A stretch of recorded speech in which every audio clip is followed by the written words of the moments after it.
through a prism and to the eyepiece where you see it. Now that is important. Really, really important, because when you were doing your pinhole cameras, you were just kind of aiming them, remember? You didn't exactly know where anything was going. And you may have our cameras, before we had the advent of a single lens reflex camera, where they had a viewfinder and they had the lens, like a point and shoot camera, like those little plastic things you used to be able to buy at Walmart, right? When you looked through that viewfinder, you were seeing something, but the lens was seeing something different. And that was a problem. The same problem with your pinhole camera if you were able to have a viewfinder on there. If you look up here on the screen, I have a little diagram of what that looks like. You're looking at stuff through the viewfinder, the lens is looking at stuff down here, but you're not looking at the same things. And oftentimes, this just happened a lot. Like when I was a kid, you know, your mom's taking a picture of your whole family. She thinks she has everybody in the picture, but she misses Uncle Dougie over there because, you know, the camera wasn't focused on everything that she was seeing. This is called a parallax error. A parallax error. And it's solved by the 35mm single lens reflex camera. You had the same problem when you were pinholing. You know, you had a very long delay on that one. You know, you'd take your pinhole shot and then have to come back in, develop your paper to see where things were off. So with the advent of adding this mirror, what happens now is light coming in through the lens goes up, and so what you're looking at through the viewfinder is now exactly what you're seeing through the lens. Big advance, big advance in how things are working here. So how does that work? It's really simple. You already know that every camera has an aperture. Well, before it was like a little hole drilled on the side of your can. Now, it's a little more sophisticated. Now your aperture is located inside this lens. This single lens that I just took off the camera body. See that? Whoa. That's another nice feature. With a pinhole camera, you got one aperture. But when you can switch your lenses around, you can not only change, you know, the quality of how you manipulate light with the lens, but some of them have different apertures too. So now, our aperture is located inside of the lens. This one is a little tiny one. See how small that little dot right there is? That's the aperture. When you get your practice cameras going over there, play around with moving the ring, that first ring with the little numbers on them that go from like 22 to 2. Those are different aperture sizes. See how it's big now? So now we can like change that. It's a new variable. So light is going through the aperture just like before, but now it hits this mirror. Bounces straight up. Goes through this little part of the camera right here called a penta prism. And I have two of them floating around here that I took out of broken cameras, and they are really fun to play with. I gotta find them. They're over there someplace. I gotta find them. But the pentaprism takes light that before was, it's going into the camera the same way it went into the pinhole camera. Remember the last question, or the first question on the quiz? What's it going to look like inside the can? Upside down and backwards. Same right here. The light's going into the camera, bouncing up, and if you didn't have the pentaprism, you just had another mirror, like many cameras did a long time ago, coming out, you'd be looking at the image upside down and backwards. If you want to get a headache in like 30 seconds, look at something upside down and backwards for a while and try to like compose it and move with the subject or something, you know, because you got to move opposite to all your natural instincts, and it's really, really confusing. So the pentaprism takes that image, flips it right side up and right to left. So now you're looking at the image the way your eye normally looks at it. Very nice idea. But we still got one more issue to solve. Light has got to get into the camera body, past the shutter. Now the shutter is located right about there inside the camera body, and it's got to get to the film, which is right here. Can you see the film? Yes. good. So here's what happens. This is what makes these cameras so interesting. You press down this little button on the top of the camera. Right? You've already done that. I know you've all done it a dozen times practicing. You press down that little button on top of the camera, right? All right? Am I right? See. Yes. Yeah. So most people, when they press down that little button, are thinking or saying to somebody, hey, press the shutter. Right? Is that little button the shutter? Panda? Yes. No, Panda. Oh, no. Bad Panda. This little button makes the shutter operate. The shutter is inside this camera now, remember? It's inside here just before the film and after the aperture. This is not the shutter. This releases the shutter. So from now on, we're not going to call that button the shutter. It's the shutter release button, or the shutter release. Inside here is the shutter. It's right here. See it there? See it, Panda? Panda sees the shutter. Okay. Now write down in your notes in big, big letters. Do not ever touch the shutter with your finger or anything else. Never. They are fragile, delicate, really precision engineered parts of the engineering of the camera. If you touch it, put a dent in it. Some of them have like little overlapping curtains and it's a real problem. And to get it fixed costs more than what the cameras are worth. And so the camera's dead at that point. So what's happening when you press down that little button, which is not the shutter, it's the shutter release button, it activates the mechanism that takes that mirror and it flips it up. Now, film, like paper, is very, very light sensitive, but film is more light sensitive. So this flipping up action takes place in maybe 1/8 of a second.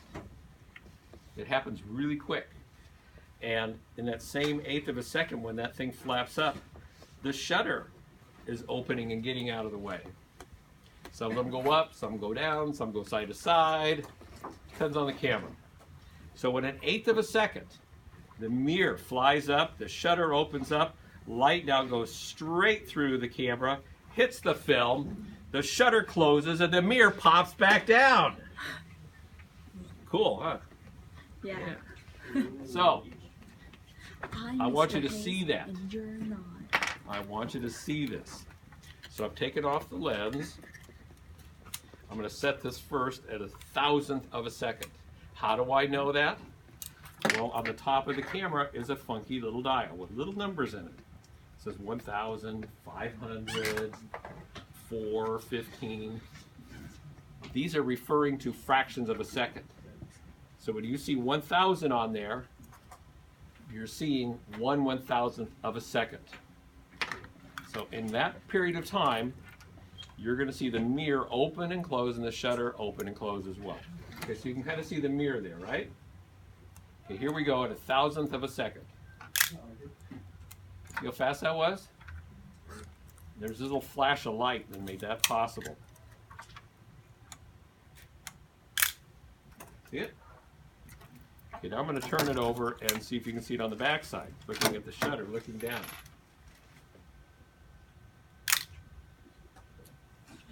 See it? Anybody remember that? Anybody familiar with the movie Blazing Saddles? Oh, yeah. Remember the scene where he says, "You can't be the Waco Kid, I'm fast," and he does the chess piece thing, right? It's like that. That's 1/1000th of a second.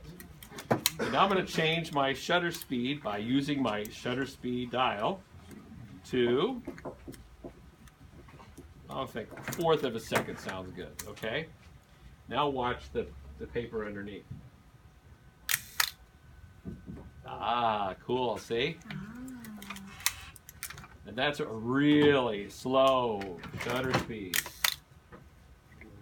Okay, so you can get an idea of how fast those things are happening. The other thing I wanted you to be aware of, and you can start practicing this, are those different aperture sizes. in photography, we have a kind of like a photographic unit measurement, like photographic inches, to measure those and refer to those aperture sizes. We call them f-stops. F-stops, and then we give them a number value like f22 or f16 or f8. All they are referring to is the size of your aperture. And it's kind of counterintuitive though. f22 refers to a very small aperture, whereas f2 refers to a very big one. And you can see that. There's a lens up here too that's floating around. You can try it out with there too. You have to find the right ring on the camera that changes the f-stops. It's usually the inside one right here. The outside one is your focus ring. And if you kind of hold the focus ring tight and then turn the aperture ring, you can change it. So if we're going to go from, come on, really small there, see it? See it, Panda? Yeah. Okay, good. And then Wow. we're going big. See how big that one is? So this is going to become part of the process for you coming up here. Working on shutter speed is a value, the aperture size is a value, and how sensitive your film is to light is a third value. And you're going to have to be balancing these three things to calculate a good exposure later on. Now, when I was in high school, I never liked not knowing what like the class meant or what all the different pieces meant. So camera, you got that, right? We already knew what a camera was. Aperture, shutter, black empty space, right? Single lens. Okay, this is use one lens, it's also interchangeable. Reflex, right? Uses a mirror. What about the 35mm stuff? What does that mean? It's very simple. 35mm is referring to the width of the film. That's all it is. The film that goes in here is 35mm wide. You know, you're all familiar with the little holes along the edges. We'll talk about that later. So it holds film that is 35mm wide. That's a big deal because there was a time where there was no consistent uniform standard for most film. So what do you use, right? So this made these cameras extremely popular because you could go anywhere in the world and buy this format of film. Oh, what else? So you got all these things you got to do. Read the chapter. Do that ridiculous worksheet. I know it's silly and boring, but I want to reinforce all these terms. Why? Because these cameras, like this ZXM here, I have maybe 2 of these that are still working. These not impressed. But these cameras, the Pentax K1000 and some of the other ones in the collection here, these are like my babies. I have like emotional relationships with each one of them. They all mean something, like Panda there. For instance, this one has a name, and they all have names. The name on this one is Billy. You know why? Because my younger brother Bill gave me this camera, thinking I could use it in the class. Very, very cool. This one here, this is a Canon AE1, another exceptional camera. Its name is Man of Steel, spelled S-T-E-E-L-E. Sound familiar? Mr. Steele. Yeah. Mr. Steele's dad gave it to Mr. Steele to give to us. Isn't that nice? So I want to take care of these. And so before I let you use my little babies, I want to make sure you're not going to go walking around, dropping them on the ground and kicking them. You know, I want you to treat them with the respect and love and care that I have for them. That makes sense, everybody?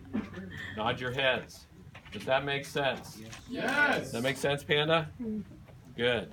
Why is this Okay. one Anybody Private have any Junior? questions? I think I covered everything. I'm going to take a shot of this and put it on the blog later. Sparky? If you don't have any questions, Then I suggest 9. we get to work.